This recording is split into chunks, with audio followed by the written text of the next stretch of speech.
शुरुआत में हम एक लड़की को देखते हैं जो समुद्र में बहकर आइलैंड के किनारे पर आ गई थी। लड़की का नाम जैन होता है और इसके साथ इसका फ्रेंड ब्रेड भी यहाँ बहकर आ गया था। वह उसके पास जाकर उसे चेक करती है। वह बुरी तरह से जख्मी था और कुछ ही देर में वह मारा जाता है। वह काफी परेशान हो जाती है और उसकी बॉडी को वहीं पर छोड़कर वह उस आइलैंड को एक्सप्लोर करने लगती है। इस आइलैंड पर कोई भी नहीं होता। ये पूरा आइलैंड सुनसान था। ये लड़की यहाँ पर फंस चुकी थी। जब वो आइलैंड में अंदर जाती है तो उसे एक जगह पर एक थैला मिलता है जिसके अंदर उसे एक लेडीज का पर्स और कुछ बच्चों का सामान मिलता है। उसे एक मेडिसिन भी मिलती है जिसमें 1994 की डेट लिखी हुई थी, जिससे जैन को समझ आता है कि बहुत सालों पहले शायद यहाँ कोई आया था। इस सामान में उसे माचिस भी मिलती है जिसे वो अपने पास रख लेती है। जैन समंदर के किनारे वापस आती है। उसे वहाँ पर गिरा हुआ एक बड़ा सा खोखला पेड़ दिखता है। ये देखकर जैन को आइडिया आता है कि रात में वो अपनी सेफ्टी के लिए इसे सोने के लिए यूज कर सकती है। यहाँ पर जैन अपनी पहली रात गुजारती है। सुबह होने पर उठकर वो देखती है कि समुद्र के किनारे कई सारी मछलियां बहकर आ गई हैं। उसमें एक छोटी शार्क भी थी जिसका आधा शरीर खाया हुआ था। वो यहाँ से अपने खाने के लिए कुछ मछलियां लेती हैं। तभी जैन की नजर एक जगह पर जाती है जहाँ पर 3 लोगों की कब्र थी। ये देखकर जैन अपने दोस्त के लिए भी एक ग्रेप खोती है क्योंकि उसके दोस्त की बॉडी सड़ने लगी थी। अगले दिन जैन जब आइलैंड का चक्कर लगा रही होती है तो वो देखती है कि किसी ने उसके दोस्त की बॉडी को निकालकर आधा खा लिया है। ये देखकर जैन काफी घबरा जाती है। उसे कुछ समझ नहीं आता है। उसे लगता है कि यह काम किसी जानवर का है जो कि इस आइलैंड पर रहता होगा, इसलिए वह एक लकड़ी को नोकी करती है और अपने लिए एक हथियार बनाती है। इसके बाद वो आइलैंड के बाहर बैठकर उस जानवर का इंतजार करने लगती है।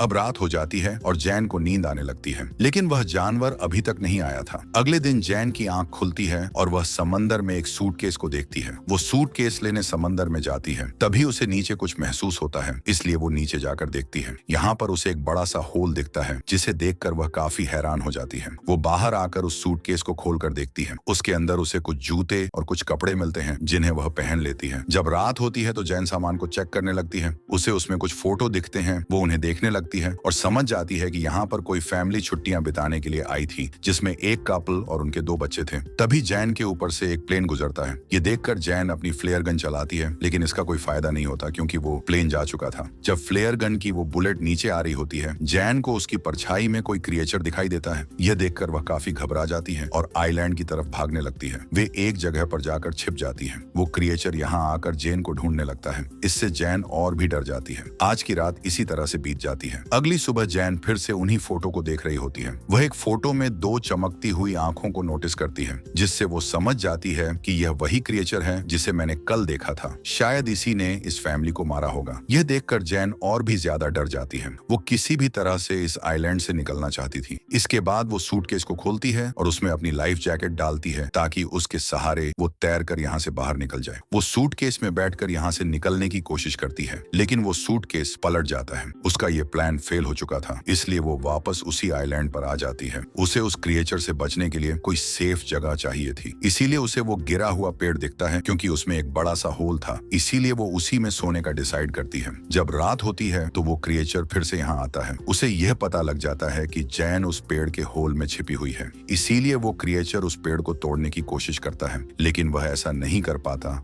और वापस चला जाता है। अगली सुबह जैन उस पेड़ से बाहर निकलती है और देखती है कि उस क्रिएचर ने कल रात इस पेड़ पर कई वार किए थे, जिससे वो काफी डैमेज हो गया था। उससे बचने के लिए एक नया प्लान बनाती है। वह समंदर से कुछ बड़ी मछलियां पकड़ती है और उन्हें वहीं एक पेड़ पर टांग देती है। उसका प्लान था कि जब रात में वो क्रिएचर यहाँ आएगा तो वो इन मछलियों को खाकर वापस चला जाएगा और इससे उसकी जान बच जाएगी। जैन अगली सुबह उठकर देखती है कि उसका प्लान काम कर गया। उस क्रिएचर ने यहाँ आकर उन मछलियों को खा लिया था, जिससे जैन की जान बच गई थी। जैन की नजर समंदर के किनारे पर जाती है जहाँ किसी की बॉडी बहकर आ गई थी। यह देखकर वो उस बॉडी के पास जाती है और देखती है कि यह बॉडी काफी सड़ चुकी थी। यह देखकर उसके मन में एक आइडिया आता है। वो इस बॉडी को भी वहीं पेड़ पर लटका देती है ताकि वो क्रिएचर उस बॉडी को खाए और चला जाए। उसके लिए यहाँ सरवाइव करना काफी मुश्किल हो गया था। आज रात के लिए उसने यहाँ पर एक गड्ढा बनाया था जिसमें जाकर वो छिप जाती है और उस क्रिएचर के आने का इंतजार करती है। जब रात होती है तो वो क्रिएचर यहाँ आता है। जैन उस क्रिएचर को देखकर काफी डर जाती है। वो यहाँ वहां आकर उस बॉडी को खा जाता है। जैन को कुछ आवाजें आती हैं। जैसे ही वो देखती है उसे वहां क्रिएचर के पैर दिखाई देते हैं। ये देखकर वो ज्यादा घबरा जाती है, लेकिन किसी तरह खुद को कंट्रोल करती है। अगली सुबह जब जैन उठती है तो वो अपने लिए एक सेफ जगह चाहती थी, क्योंकि उसने क्रिएचर की हाइट देख ली थी। इसीलिए वो अपने लिए पेड़ के ऊपर एक झूला तैयार करती है ताकि वो क्रिएचर उस तक ना पहुंच सके। वो उस झूले में जाकर बैठ जाती है। जब रात होती है तो क्रिएचर फिर से यहाँ आता है। उसे यहाँ जैन के होने का एहसास हो जाता है, इसलिए वो उस झूले वाले पेड़ को जोर से हिलाने लगता है, जिससे वो झूला टूट जाता है और जैन नीचे गिर जाती है। वो क्रिएचर जैन का पीछा करने लगता है। जैन अपनी जान बचाकर भागने लगती है। तभी जैन देखती है कि वो क्रिएचर जमीन से ज्यादा पानी में तेज दौड़ रहा है। वो उसके सामने आकर खड़ा हो जाता है, लेकिन जैन अपने लकड़ी के औजार को क्रिएचर के पेट में घुसा देती है। वो क्रिएचर जैन को उठाकर पानी में फेंक देता है। जैन खुद को किसी तरह से संभालती है। जैन देखती है कि वो क्रिएचर यहाँ से जा चुका है। वो पानी से बाहर आ जाती है और एक पेड़ पर जाकर छिप जाती है। अगली सुबह जब जैन उठती है तो उसका पैर काफी जख्मी हो चुका था, इसलिए वह खुद को साफ करने के लिए समंदर में जाती है। जब वो नहा रही थी तब उसकी नजर दूर एक राफ्ट पर जाती है, जिसमें उसके दो दोस्त थे जो किसी तरह से सरवाइव करके यहाँ आ गए थे। उनका नाम लूकस और मिया होता है। इन्हें देखकर जैन काफी खुश होती है। ये जैन के पास आकर बैठ जाते हैं। जैन उन्हें खाने के लिए कुछ मछलियां देती हैं। वो इन्हें उस क्रिएचर के बारे में बताती हैं। वो कहती है कि हमें जल्द से जल्द यहाँ से निकलना होगा, क्योंकि मैं यहाँ पिछले 7 दिनों से फंसी हुई हूँ। लेकिन लुक्स और मिया उसकी बातों पर विश्वास नहीं करते। उन्हें लगता है ये झूठ बोल रही है। वो कहते हैं कि हम पिछले 5 दिनों से समंदर में भटक रहे थे, अब जाकर हमें ये आइलैंड मिला है। जैन उन्हें वो तस्वीरें भी दिखाती है जिनमें वो क्रिएचर साफ दिखाई दे रहा था, लेकिन फिर भी वो दोनों यहाँ से नहीं जाना चाहते थे। जैन समझ जाती है कि ये उसकी बात नहीं मानेंगे, इसीलिए वो इनसे छिपकर इनकी राफ्ट लेकर यहाँ से भागने का प्लान बनाती है। वो उनकी राफ्ट लेकर यहाँ से निकलने की कोशिश करती है, लेकिन वो दोनों इसे पकड़ लेते हैं। मिया जैन पर अटैक कर देती है, जिससे वो बेहोश हो जाती है। जब उसकी आंख खुलती है तो वह खुद को बंधा हुआ पाती है।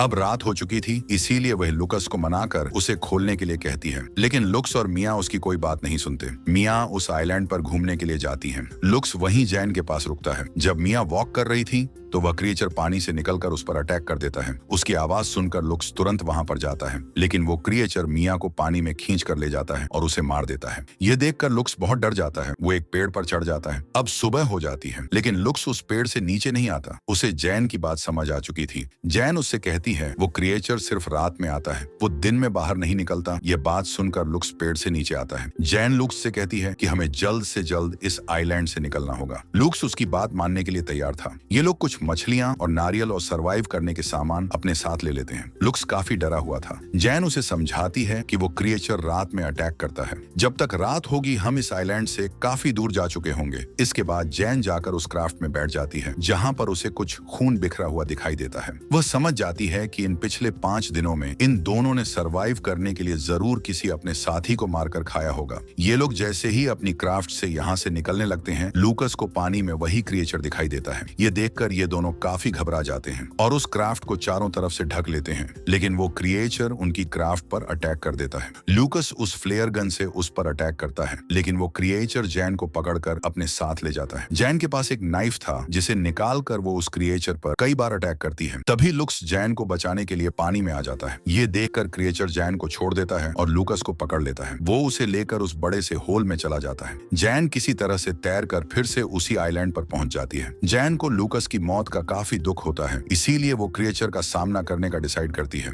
वहां पड़ी लकड़ियों से कई सारे नुकीले हथियार बनाती है, लेकिन ये औजार उसे कम नुकीले लगते हैं। इसीलिए वो ग्रेप को खोदकर उसमें से कंकाल को निकालकर उनसे काफी नुकीले हथियार बनाती है। वो क्रिएचर को आग में जलाने का प्लान बनाती है, इसलिए वो सूखी झाड़ियों को इकट्ठा करती है और उनसे घेरा बनाती है। उसने अपने ट्रैप को तैयार कर लिया था। कुछ देर के बाद रात होती है और वो क्रिएचर जहां उसने ट्रैप लगाया था उसी जगह पर आ जाता है। जैन यहाँ झाड़ियों में आग लगा देती है, जिससे क्रिएचर आग में फंस जाता है। जैन उन नौकी हथियारों से उस क्रिएचर पर अटैक करने लगती है, जिससे क्रिएचर काफी घायल हो जाता है, लेकिन वो जैन को पकड़ लेता है। जैन उस पर अटैक करके भागने लगती है। वो क्रिएचर उसके सामने आ जाता है, लेकिन वो काफी जख्मी हो चुका था, इसलिए वो वहीं पर गिर जाता है। ये देखकर जैन उस पर बहुत सारे स्टेप करती है और उसका गला काट देती है। इसके बाद हम देखते हैं जहां जैन ने आग लगाई थी उससे पूरा आइलैंड जलने लगा था। अब इतनी बड़ी आग को देखकर कोई ना कोई जैन को बचाने के लिए यहाँ जरूर आ जाएगा, इसीलिए जैन ने ऐसा किया था। इसी के साथ ये मूवी यहाँ पर खत्म हो जाती है।